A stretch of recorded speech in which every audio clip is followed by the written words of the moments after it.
Bienvenidos a En Breve. I'm Gilberto Pinela, and today we have a very special show for you because we will be interviewing two amazing entrepreneurs and visiting with Edgar Payano from WePower.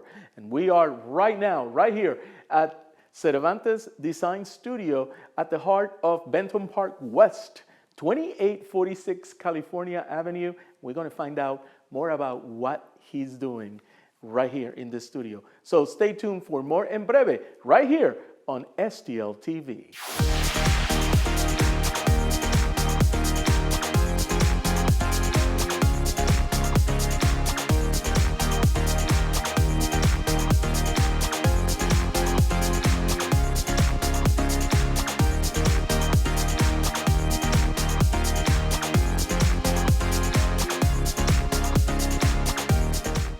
Welcome back to En Breve, and I'm here at the Cervantes Design Studios in the heart of Benton Park West with Edgar Payano, who is the entrepreneur development and outreach lead for WePower. And Edgar, I am so happy you're here with us on En Breve, and we're going to talk about how you are lifting up Black and Latino businesses all over San Luis.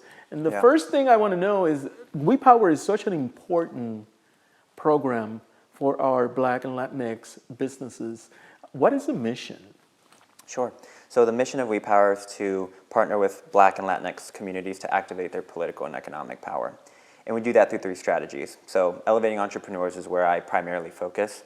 The second one is activating change makers. And then the third one is engaging community. So those three things come together to fulfill that mission. And then when you talk about a vision, we have to understand that historically and presently there are ongoing challenges in actually supporting that well-being. So we envision a future where those systems like the educational and political system are accountable to those communities. So who came up with the idea of putting together a program, a cohort for Black and Latinx businesses? So I would say the visionary for just WePower in general is Charlie Cooksey. And the actual design of the accelerator came out of a long listening exercise, essentially. So talking to over 100 community members in North St. Louis City and over 50 entrepreneurs, and that really informed that focus on for-profit businesses and for founders that identify as Black and or Latinx. So that idea rolled into from her mind to paper to actually having a cohort. The first one that invited 10 people to participate. How many people applied? So we engaged over 200 entrepreneurs across the board, like throughout the entire process. But we had around a little over 90 full applications, and then we cut that down to about 40 for semifinalists, and then 20, which were then those 20 were put up to a community vote in North St. Louis City, both in person, but also it was online.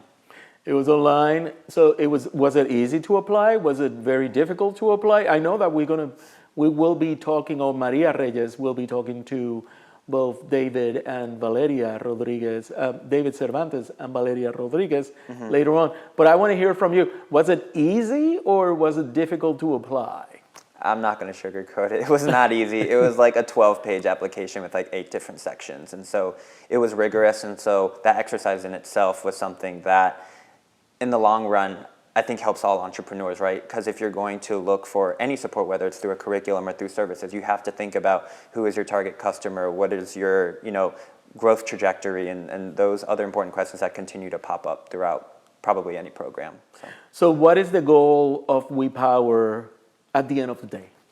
Sure. So we have many goals. So I will specify it to the accelerator itself. So the 3 goals for the Elevate Elevar Accelerator are 1, increasing access to capital for these entrepreneurs. The second one is offering living wage jobs. So that's really important in terms of actually creating community wealth. And then the third one is increasing company impact. So more revenue, more customers. How has you been able to adjust to this COVID situation, to the pandemic situation that we have right now?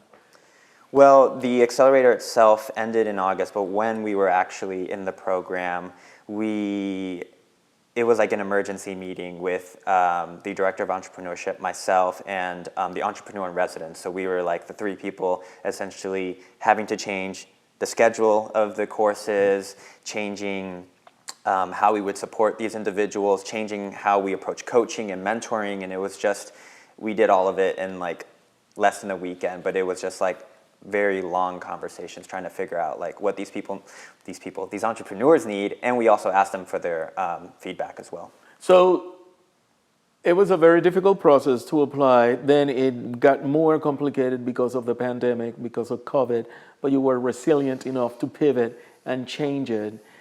Any stories that you can share with us from the people that participated in the cohort, how they shifted themselves also so they could adjust to this sudden change?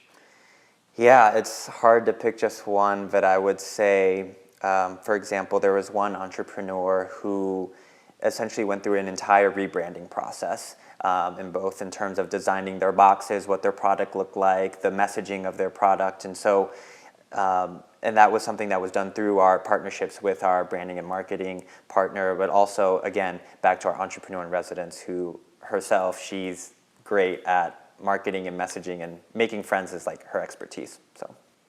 So how has the program then helped those businesses to get to this point now that we are, almost at the end of 2020? Yeah. So we helped them on several levels, I would say. So the program offered like the 3 C's, right? Capital, curriculum, and connection. So on the capital side, we provided some funds that would help for immediate needs, especially when you talk about like the pandemic, that was super important. The curriculum, we gave folks a tangible way to like understand an investor lens. So if you're the one that's giving someone money, what do you need to see? But if you're on the other side, if you're trying to get money, like what fundamental things do you need in your business? And then in terms of connections, I'm going to come back to that coaching. That's like a formalized relationship. You're looking at the same data and making goals based on that data together. Edgar, I can't wait to hear part 2 of our interview. But in the meantime, let's go to a break, and then we're going to hear from Maria Reyes, who will be talking with Valeria Rodriquez. So stay right here on En Breve. Don't go anywhere. We'll be right back.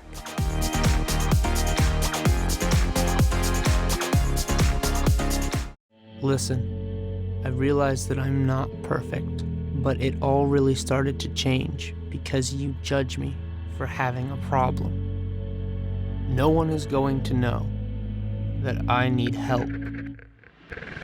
I need help. I know that no one is going to judge me for having a problem. I realize that I'm not perfect, but it all really started to change because you listen.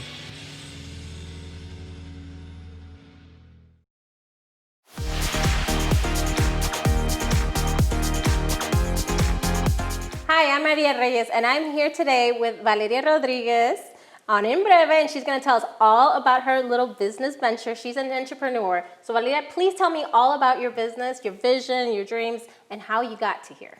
So I am the creator of Shine in All Shades Empowerment Coloring Book Series. For a really long time, I wanted to create something that pulled me out of depression and into a space of positive healing and empowerment. So Shine in All Shades is a celebration of those experiences. I hand-drew, designed, and self-published beautiful illustrations that reflect the diversity of women, especially women of color of the African diaspora. And each illustration is paired with affirmations and quotes that make the coloring experience a creative wellness experience that uplifts and celebrates us. Okay, and tell me, how did WePower Cohort help you achieve that? So Shine in All Shades has been up and running since November 2018. So being able to be part of the very first WePower cohort for the Elevar program has been exceptional. I had been challenged, which is one of the biggest things I look forward to whenever I join an accelerator program or an accepted to one. And I was definitely challenged to be more confident in my journey, trust myself, and to learn how to trust others in the process. Okay, so right now we're actually in a little bit of a challenging time. It's not business as usual. So tell me, how did this WePower Cohort help overcome those obstacles? It definitely challenged me to get out of my comfort zone and pivot. It taught me to, again, trust my cohort, trust them enough to open up and share my story, share my challenges, and get their feedback and actually apply it. Especially dealing with COVID, I wasn't crazy about taking parts of my coloring book and giving samples to the community. Well, not necessarily the community part, but just making samples of the whole book. So being able to be more open-minded to give samples in a creative way to uplift our community and getting that input and feedback all around to just pivot effectively was one of the biggest challenges and blessings being in the program. And what was one of your biggest takeaways that you did with this program? So definitely, again, trust. Especially as an entrepreneur, we're usually the only ones running our businesses or the main ones making those big and hard decisions. Being able to learn to trust myself, learn to trust others with my vision, and take those lessons and apply it, and even hiring other professionals into our vision and journeys was one of the biggest takeaways for sure. Okay, so tell me a little bit, what's next? What's in the future for your business? Okay, so I just onboarded brand ambassadors, creative brand ambassadors in the community. Definitely getting ready for the holidays is something that's really big for me. It's my first year really doing holiday bundles and getting creative with dope deals and just engaging with the community in the virtual space and just spreading my wings there. So I'm really excited to continue to grow with our followers and shoppers everywhere for sure. Okay. Now tell me, how can WePower help elevate entrepreneurs in the future? Definitely continue doing what they're doing. They're amazing. The Cohort was the very first one. There were bumps and bruises, but we had to pivot heavy because of COVID, and being able to just witness them doing their thing. I think the biggest thing is making sure there are structures that help different types of entrepreneurs continue to move and pivot no matter what happens, whether it's COVID or a snowstorm or anything like that. If there was something that could have been there that you would have thought that would have helped out, what would have you have liked to have seen? Definitely just more systems. And I think everybody's business is so unique.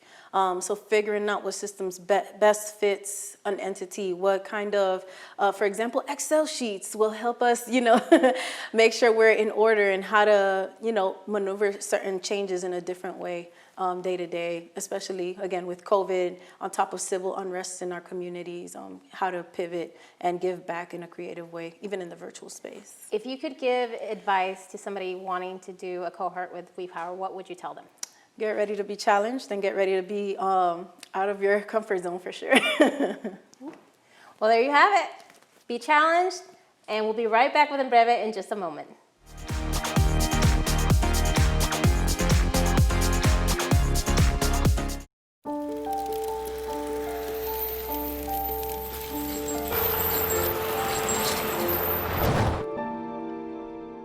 Did you know dragging chains can spark a wildfire? Only you can prevent wildfires. Thank you, Maria, and thank you to Valeria Rodriquez for doing what she's doing with the coloring books. And please support her business, her small business, ShineInAllShades.com. Go and buy a coloring book. It will be good for you. In the meantime, keep it right here on STL TV. I'm Gilberto Pineda. See you soon.